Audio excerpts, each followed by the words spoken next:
I am Gyaneshwar Prasad from India. Today, 7th September 2022.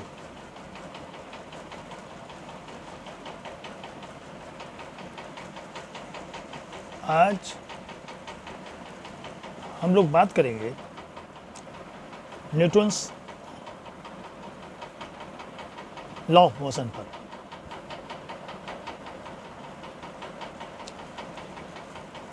Newton's law of motion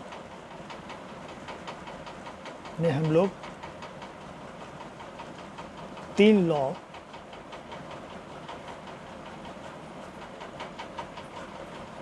को समझेंगे, जिसमें 3 अलग अलग चीज़ों को एक्सप्लेन करता है अलग अलग नियम के through, in the sense of motion of any object. पहले हम लोग इस बात को समझे कि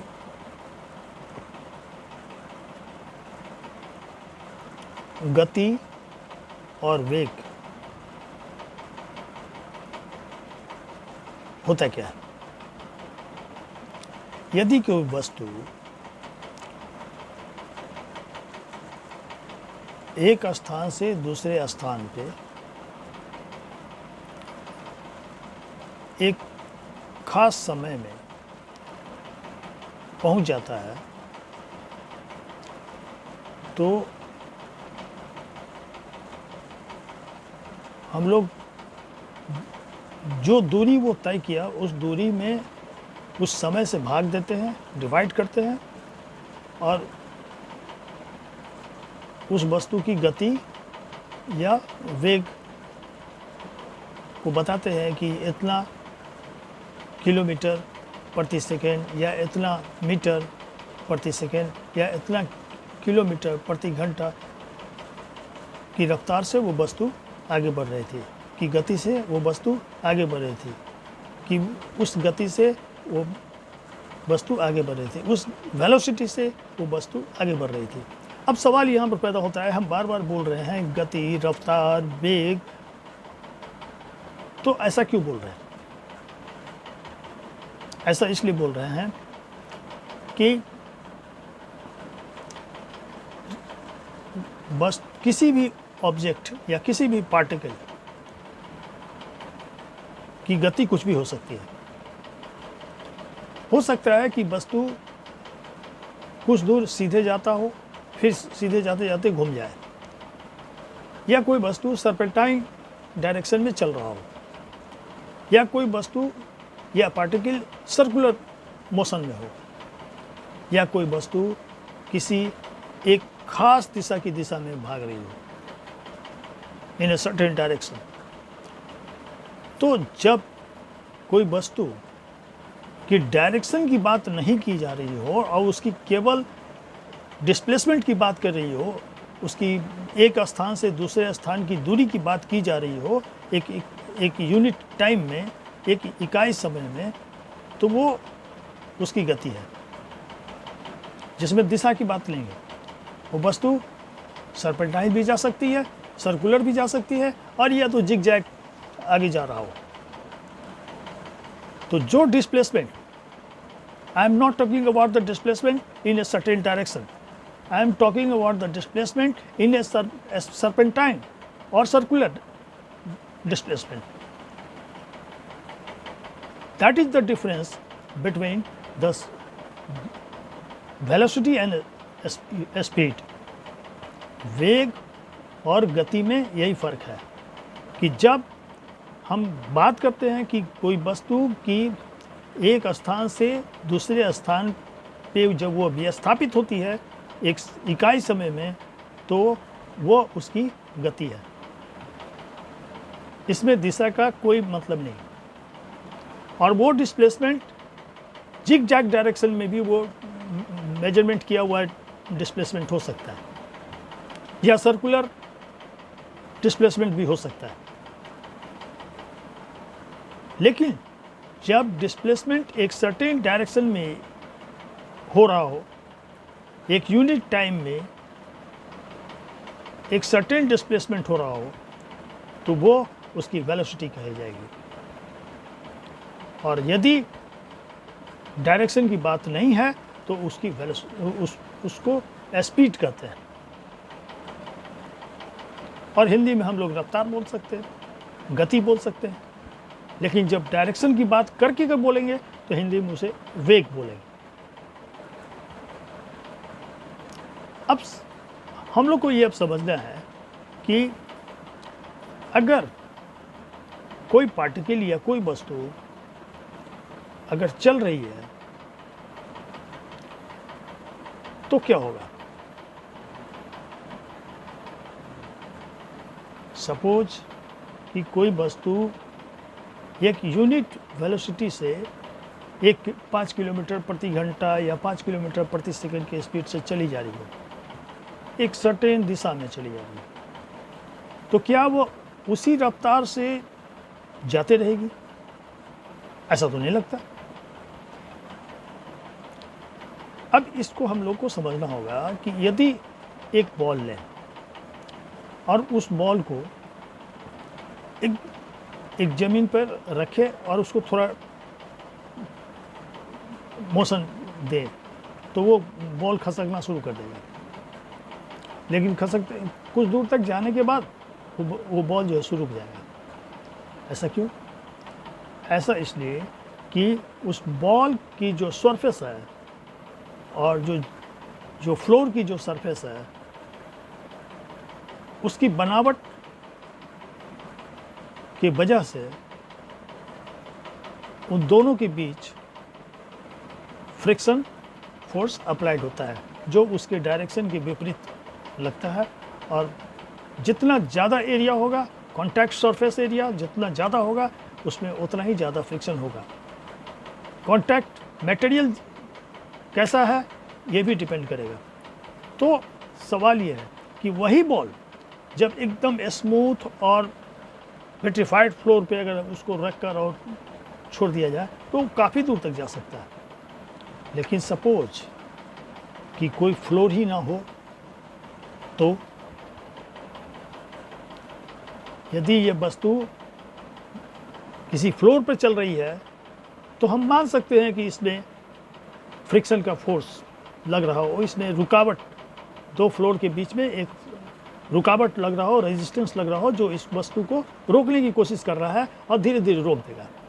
लेकिन यदि फ्लोर ही ना हो तो वो वस्तु में फ्रिक्शन, फोर्स ऑफ फ्रिक्शन नहीं लगेगा, और वो फ्रिक्शन नहीं लगने की वजह से वो वस्तु गतिमान ही रह जाएगा। सेम वेलोसिटी से वो वस्तु जाते रहेगा। ऐसा कहाँ हो सकता है? ऐसा ओपन स्पेस में हो सकता है, ऐसा हवा में भी नहीं हो सकता। क्योंकि यदि हवा में भी अगर चलेगी तो हवा की जो मॉलिक्यूल्स है वो उसमें फ्रिक्शन लाएगा और उस वस्तु को रोकने की कोशिश करेगा, वस्तु रुक जाएगी। उसमें ग्रेविटेशनल फोर्स लगेगा, पृथ्वी उसको नीचे की ओर खींचना चाहेगा, तो वो एक दिशा में जा रही है और उसको फिर पृथ्वी नीचे खींचेगी, वो नीचे जाकर गिर जाएगा, बात खत्म। सवाल नहीं पैदा होता कि वो आगे बढ़ेगा। तो ये कहाँ पर, जहाँ पर कि कोई एक्सटर्नल फोर्स नहीं लग रहा हो और वस्तु के बीच का स्पेस एकदम फ्री हो, तो वो वस्तु चलेगी और चलते जाएगी, क्योंकि उस पर किसी भी प्रकार का रुकावट नहीं है, कोई फ्रिक्शन नहीं है। लेकिन क्या यही चीज अप्लाई हो सकता है यदि वो वस्तु स्थिर हो? जैसे सपोज दैट कि एक वस्तु को मैं रख दिया, तो क्या ये इसी प्रकार रहेगा? हाँ, इसी प्रकार रहेगा। यदि इसके नीचे से फ्लोर भी हटा दे तो ये इसी प्रकार रहेगा, क्योंकि उसमें ना तो कोई फ्रिक्शन लग रहा है, ना तो कोई फोर्स लग रहा है।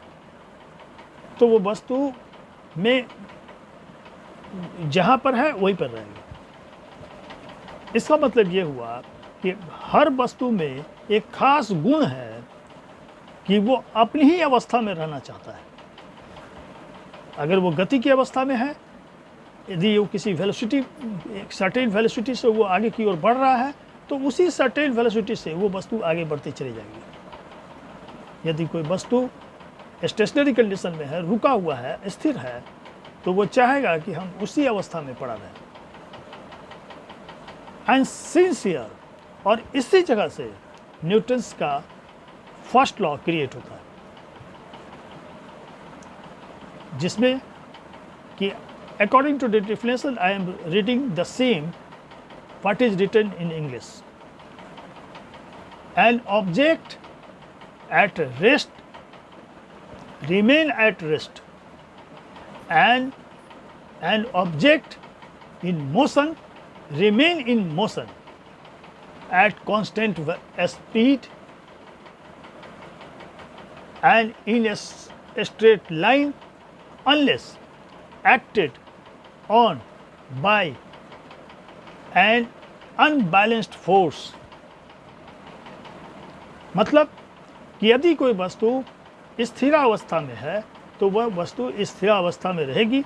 यदि वो वस्तु गति की अवस्था में है, एक सर्टेन दिशा की गति की अवस्था में है, तो वो उसी दिशा की गति में, उसी गति से गतिमान रहेगी, वो रुकने की बात नहीं है।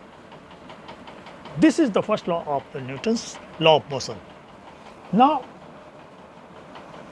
come to the next point. Suppose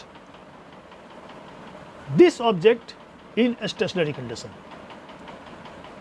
Then, according to the first law, this object can't move unless any force act upon it. ये वस्तु तब तक नहीं एक जगह से दूसरी जगह जाएगी जब तक कि इस पर कोई एक्सटर्नल फोर्स अप्लाइड ना हो। अगर कोई फोर्स लगेगा तो ये वस्तु आगे की ओर बढ़ना शुरू कर देगा। अब हम लोग में एक चीज को समझना होगा कि जब हम लोग फोर्स की बात करते हैं तो फोर्स एक क्षणिक होता है, और जब फोर्स, एक क्षणिक फोर्स कुछ देर तक अगर सस्टेन करता है तो वो फोर्स मल्टीप्लाई हो जाएगा। तो पहले हम लोग एक बात को समझ लें कि जैसे अगर कोई वस्तु आगे की ओर बढ़ रही है तो एक फोर्स जब उस पर लगा तो वो वस्तु में गति ले आया। लेकिन अगर फिर वही फोर्स, आप सोचिए कि अगर कट एक फोर्स अगर 5 सेकंड तक अगर लग रहा है और एक फोर्स 1 सेकंड लगा, 1 सेकंड लगा, तो वो जो वेलोसिटी उसमें क्रिएट किया वो वेलोसिटी उससे वो आगे बढ़ रही है। अब अगर फिर नेक्स्ट 1 सेकंड और वो फोर्स अगर लग जाएगा तो वस्तु की गति और अधिक बढ़ जाएगी। मतलब कि फोर्स जितना देर उस वस्तु पर एक्ट रहेगा वो वस्तु में गति में वृद्धि होती चली जाएगी। मतलब कि ये बात साफ है कि यदि कोई वस्तु में गति बढ़ते जा रही है तो इसका मतलब है कहीं ना कहीं उस पर फोर्स अप्लाइड हो रहा है। तो वो फोर्स होगा कितना? वो फोर्स उतना ही होगा जो उसकी मास और वेलोसिटी को मल्टीप्लाई कर दें, और फिर जो बढ़े हुए मास और वेलोसिटी है उसको मल्टीप्लाई कर दें, और उसको डिवाइड, उस पर सब्ट्रैक्ट करके और प्रति जो हमारे पास जो आएगा वो हमारा फोर्स होगा। तो ये सब चीज़ हम लोग और डिटेल में बात करेंगे। पहले तो अभी हम लोग समझे कि ये किस तरह से हो रहा है। इसको हम लोग ऐसे बोलते हैं हिंदी में कि संवेग में परिवर्तन की दर उसमें लगाए गए फोर्स के बराबर होता है। संवेग, मोमेंटम, मास इंटू वेलोसिटी, और इनिशियल वेलोसिटी यदि u है और मास m है तो first momentum, initial momentum mu, and after a t time, if the velocity become v, then the momentum will be m into v, so that the difference at an unit time means mv minus mu divided by t, that is equal to लगा उस applied force.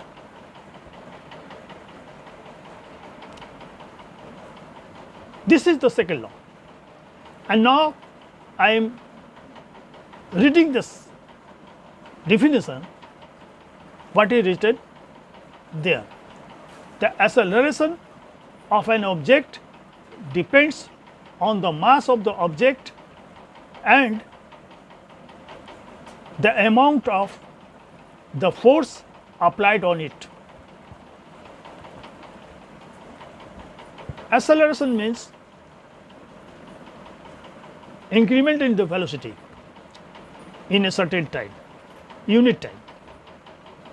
यदि 5 kilometre प्रति second या 5 metre प्रति second की speed से कोई वस्तु अगर बढ़ रही थी और वो 5 सेंटीमीटर प्रति सेकेंड की स्पीड से बढ़ने वाली वस्तु का वेलोसिटी में वृद्धि 2 मीटर प्रति सेकेंड की रफ्तार से हो रही है तो उसकी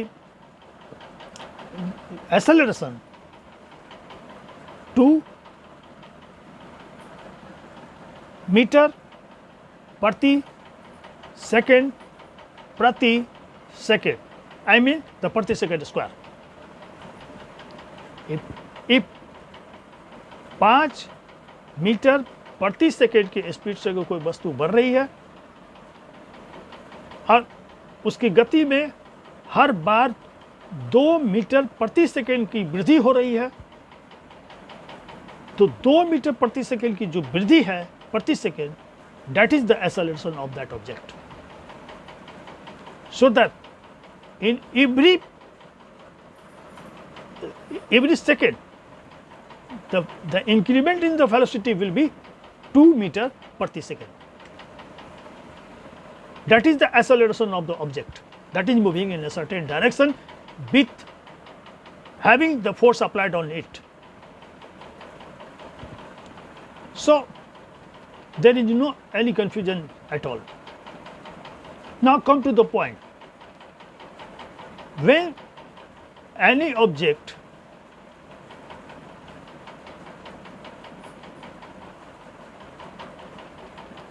is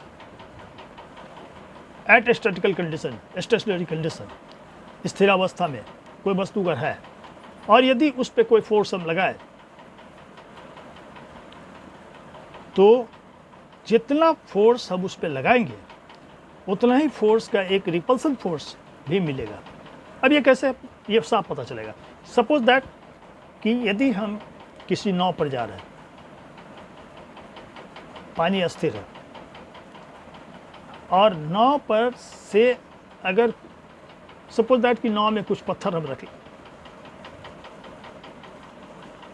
और उस पत्थर को बारी बारी से एक ही दिशा में हम फेंकते चले जाएं, उठा कर बहुत सारा पत्थर रखे एक नाव में, 20-25 पत्थर का टुकड़ा रख लिया और उस पत्थर के टुकड़े को बारी बारी से हम फेंकते जा रहे हैं, तो होगा ये कि जितना फोर्स से हम उस पत्थर को फेंकेंगे उतना ही फोर्स से एक फोर्स ऑफ रिपल्सन उसमें मिलेगा और वो फोर्स ऑफ रिपल्सन हमारे शरीर पर मिलेगा, हमारे शरीर से वो ट्रांसफर होगा उस बोट पर, नाव पर, और वो बोट जो है सो आगे की ओर भागने लगेगी. आप ऐसा करके देख सकते हैं, ये प्रैक्टिकल लाइफ में आप देख सकते हैं, इसमें कोई दिक्कत नहीं. इसका मतलब कि प्रत्येक क्रिया की बराबर विपरीत प्रतिक्रिया होती है. So according to the third law, as per the definition, I am reading the definition, what is written there. Whenever an object exerts a force on another object, the second object exerts an equal magnitude and opposite on the first one. So there is no any kind of the confusion. I think it is very clear. Now, in the second part of this article, I will place before you the written composition, written formulated form of these things, so that will be comfortable to understand you.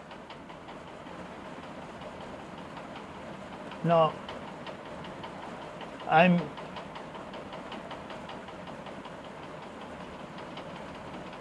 going to prepare for that very soon and published on this channel very soon. So, you are requested to subscribe this channel and share this channel to your friends, as well as press the notification bell, so that whenever I will post any new article, composition or whatever, then you will get the notification of that. So thank you. Have a nice day.